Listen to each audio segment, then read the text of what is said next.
Несмотря на эпидемию коронавируса, ведущие вузы страны уже готовятся к пополнению своих студенческих рядов. Правда, в новых условиях не совсем понятно, как будет проходить приемная кампания 2020, что такое виртуальные дни открытых дверей и почему отправить документы для поступления теперь даже стало проще. На эти вопросы отвечает ответственный секретарь приемной комиссии Национального исследовательского университета МАИ Роман Поляк. Роман Игоревич, здравствуйте. Сегодня все вузы, как и по всей стране, оказались в новых условиях из-за эпидемии коронавируса. Традиционно весной в эти дни проходят дни открытых дверей в университетах и вузах нашей страны. Вот как проходят эти традиционные мероприятия сейчас? Для нас это уникальный опыт. День открытых дверей впервые прошел полностью в онлайн-формате. То есть были записаны ролики, которые рассказывают поступающим про наши институты. Да, у нас 12 институтов в составе Московского энергетического института. Да. Вот, соответственно, ведущий в прямом эфире, мы, представители приемной комиссии в прямом эфире. Очень интересный опыт. Опыт во многом новый, но по нашим оценкам прошло неплохо. Запись доступна на канале YouTube, на канале приемной комиссии на YouTube. Соответственно, и уже сейчас поступающие могут посмотреть, да, как проходил день открытых дверей. Если что-то непонятно, там, вернуться к каким-то моментам. То есть, в принципе, опыт этот очень интересный. Также в начале июня, в конце мая, в начале июня мы планируем провести отдельно день открытых дверей, который тоже будет в формате онлайн. Он будет полностью посвящен вопросам поступления. Понятно, что в этом году такое необычное поступление будет у ребят. Соответственно, вот постараемся записать такой день открытых дверей в формате, может быть, вебинара, да, в формате живого общения, где будут живые вопросы от абитуриентов. Да, может быть, это будет там на платформе Zoom, может быть, также на платформе YouTube, пока еще не решили. Но тем не менее, вот с такими вызовами мы столкнулись, да, как перейти в онлайн, и вот пытаемся максимально в онлайне рассказать про наш вуз. Предусмотрен ли в таком формате какой-то интерактив? Можно ли задавать вопросы? И если можно, то что больше всего интересует родителей и школьников? Какие-то моменты, которые сложно показать в прямом эфире, они, естественно, записаны, да, там, например, лаборатории или еще что-то, или какие-то рассказы преподавателей. А все остальное, то есть ведущий, представители приемной комиссии, ответы на вопросы, это все в онлайне, это все в интерактиве.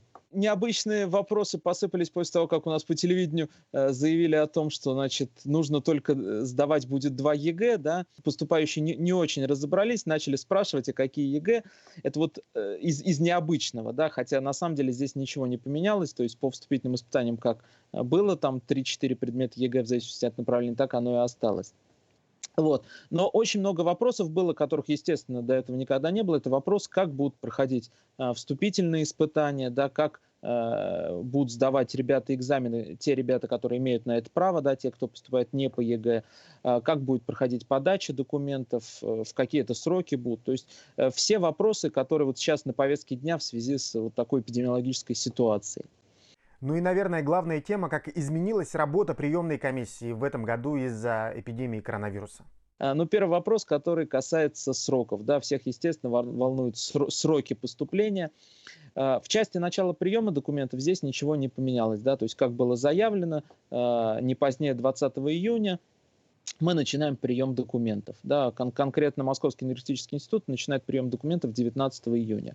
К сожалению, или для кого-то, может быть, это даже лучше будет, прием документов в этом году возможен только в электронной форме. Да, то есть очный прием не подразумевается. Был выпущен соответствующий приказ, правильнее сказать, Министерства высшего образования и науки, который установил, что прием документов в вузы осуществляется исключительно в электронном виде. Причем здесь возможны 2 способа. Это либо электронная система вуза, либо в этом году вот готовится к запуску так называемый суперсервис «Поступи в вуз онлайн». 53 вуза по стране, в том числе и мы, участвуют в этом пилотном проекте. Ну вот сейчас ждем от организаторов этого пилотного проекта подробной информации, да, чтобы также абитуриентам рассказать, как это будет. А что касается способа подачи через электронную систему вуза, то тут мы опять-таки уже идем по проторенной дорожке. Несколько лет назад мы у себя запустили эту платформу подачи документов. Ну, в этом году ее, так сказать, волей-неволей расширим.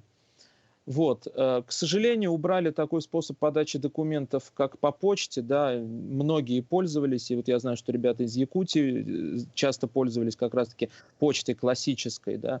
Убрали почему-то эту возможность, ну, не знаю, посмотрим, может быть, еще внесут какие-то изменения в эти особенности, вернут возможность подачи документов через классическую почту, да, через почтовых операторов. Это что касается начала подачи документов, непосредственно подачи документов. Сейчас, к сожалению, нельзя сказать о сроках завершения подачи заявления, о сроках зачисления по той причине, что, опять-таки, приказом Миноборнауки установлено, что эти сроки связаны со сроками ЕГЭ. Вот накануне как раз вышел приказ Минпросвещения, да, который отменяет все ранее выпущенные приказы по срокам. Да. Соответственно, скорее всего, в ближайшие дни будет какой-то новый приказ от Минпросвещения, от Рособорнадзора. Это две организации, которые занимаются проведением ЕГЭ. Какой-то будет новый приказ, где будут установлены сроки ЕГЭ, и тогда, наверное, мы уже сможем установить какие-то абсолютные сроки завершения приема документов, завершения проведения вступительных испытаний и уже непосредственно зачисления. Естественно, как только эти сроки появятся, тут же все будет объявлено, тут же будет информация на официальных сайтах. Наверное, одно из неудобств из-за того, что все переходит в онлайн, это невозможность приехать самостоятельно в вуз заранее, ведь многие родители привозили детей в течение всего года для того, чтобы ребята смогли реально познакомиться с университетом, посмотреть на корпус, например, на общежитие, на инфраструктуру и для себя сделать какой-то выбор, ведь для многих это было очень важно. Да.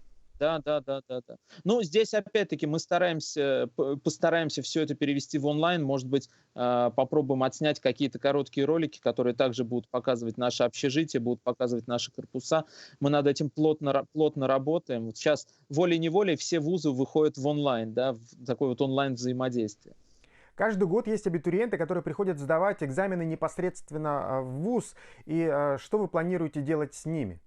Как вы наверняка знаете или слышали, ряд категорий граждан имеют право на сдачу вступительных испытаний непосредственно в ВУЗе. Да, те, кто не сдают ЕГЭ. Это, например, выпускники колледжей, это лица с ограниченными возможностями здоровья, иностранные граждане.